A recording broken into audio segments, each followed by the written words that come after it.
राजेश्वर पैनोली जी वास्तव में 2022 के बाद से राजनीतिक रूप से परिपक्व हो गए हैं। पहला स्टेप तो आपने खुद ही स्वीकार लिया कि मैंने 2022 का चुनाव पार्टी के खिलाफ नहीं लड़ा, केवल दावेदारी करी। अब दूसरी परिपक्वता राजेश्वर पैनोली जी में कहाँ से आई कि एक राजेश्वर पैनोली वो हुआ करते थे जो प्रतापनगर के हर जन मुद्दे पर मुखर होकर प्रतापनगर से लेकर और दिल्ली तक आवाज़ बुलंद करते थे। उसका सबसे जीता जागता उदाहरण है डोबरा चांटी पुल।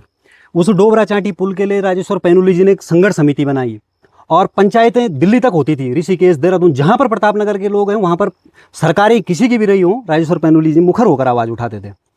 और एक राजेश्वर पैनोली जी 2020-22 के बाद के हैं।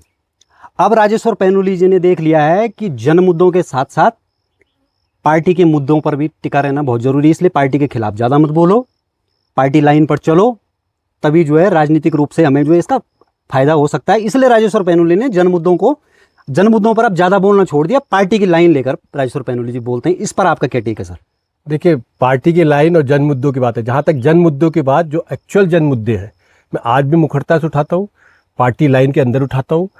पार्टी के जो हाईकमान कहिए या जो पार्टी के जो हमारे सीनियर नेता हैं उनके पास भी उठाता हूँ। चाहे पार्टी की सत्ता है, जो जहाँ पे भी सत्ता है, चाहे उत्तराखंड की सत्ता हो, चाहे बिहार की सत्ता भी हो, तो हमें सब जगह जो पार्टी की लाइनों को। और मुझे एक चीज़ बात समझ में आई कि आप बहुत ज़्यादा अगेंस्ट बोल करके आप कुछ बहुत ज़्यादा फ़ायदा नहीं कर पाते और उन मुद्दों को उठाने की कोई ज़रूरत नहीं होती, जो बहुत छोटे छोटे मुद्दे जिनके लिए बहुत से नेता लगे रहते हैं।